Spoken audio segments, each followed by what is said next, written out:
The Learning Design Bootcamp Committee is pleased to announce the end of the Bootcamp 2020. The teams selected this year were from University of Exeter, University College London, Keele University, St George's University of London, Aberystwyth University, and University of Surrey.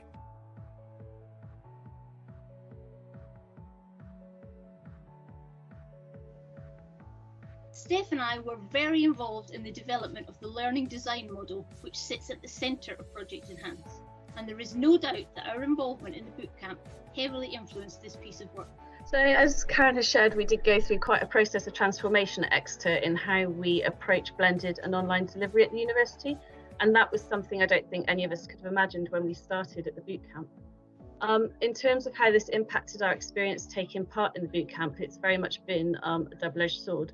So I guess as for everyone here, there have been difficulties, barriers. So it's been a challenging time personally, whether that's with childcare or again rural locations and internet access and speed.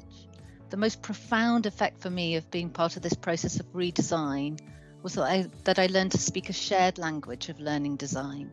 I think for me, just to echo what everyone said, I think the advantage of us being a team and the fact that the way that the universities work is very, very siloed.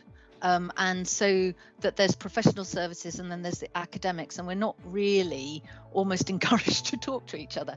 And the fact that we had this triumvirate already, I suppose, but the three of us, I was talking the other week, I do think that it is like the legs of a stool with us. I think that we hold each other up and that we help to create something between the three of us.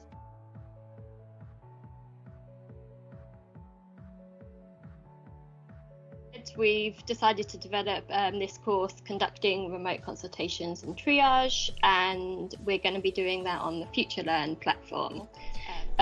So I think that the map module planner was something that was really useful for us when we first started to think about the overview of the course. And the blue-green approach has been really simple, and as other people have said, just having a common language has been really useful when we've been thinking about how to break down content.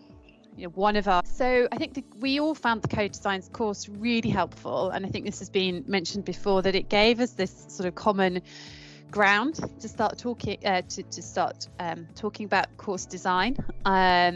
It gave us a process to follow, and it gave us that shared language. And the mentoring, I've mentioned Catherine, our mentor. She was extremely helpful. So what have we achieved? Well, I think we wouldn't have. We wouldn't be about to launch a course on FutureLearn without having the bootcamp.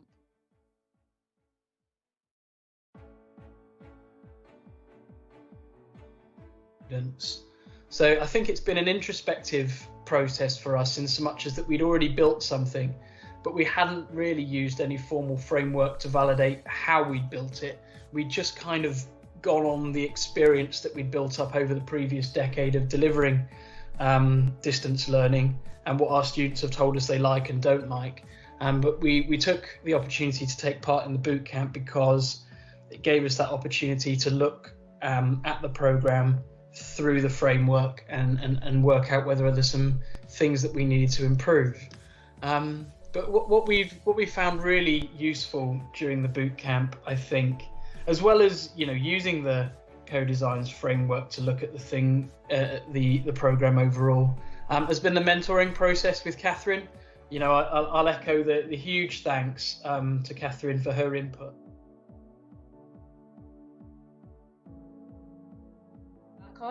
But one of the best things for me that came out of this was that I started to explore our VLE and how it was currently being used and what wasn't being used. And although now everyone's going on to sort of hybrid learning, a lot more of these are much more likely to be used, hopefully.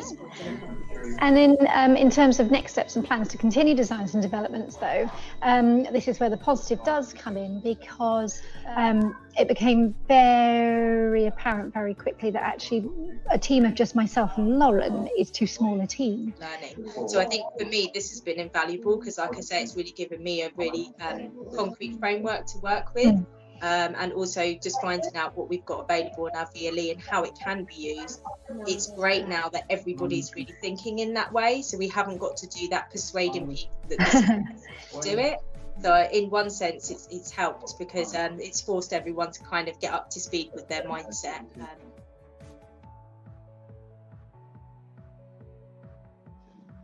Signal processing and instrumentation is the module we're looking at putting online, and most of our lectures are acquisition, and we were trying to find a way of making it more practical. So our first approach was really to look at to really audit and review the existing course to see how much it already resembled 70-20-10, and it was fair to say it was more like 95-5, and a lot of the concepts that we have learned from the co-designs, such as 70-20-10, is actually informing our framework. We're building a framework. We're about to publish it to give guidance to academics about how to adapt their teaching for online, and so what we've learned here is actually going into that framework and will influence the institution as a whole. I think one of the greatest achievements is the opportunity to learn about co-design framework and also to implement co-design principles. Overall, it has been a great experience for us. To understand and implement co-design principles.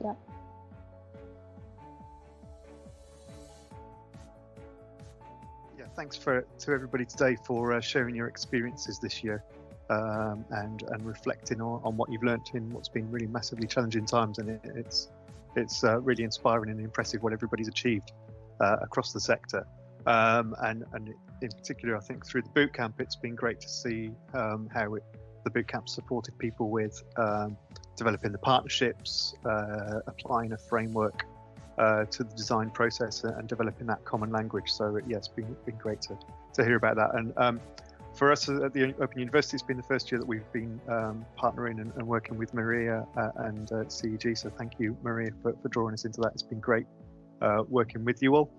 Yeah, for next year, what we're hoping to do, as Maria says, is look at what's needed, how we might take the bootcamp forward, what kinds of approaches are working well, and we continue, and then what kinds of things might be needed to support everybody. So we'll be coordinating that, and we're hoping still to be working very closely with Maria on that as well, and with the current committee. But we'd also, I think, really like to get the perspectives from yourselves as participants in the bootcamp, to understand, suggestions you might have about how to take things forward for next year and what's needed and how we can support it, and so on. So yeah, just really looking forward to that.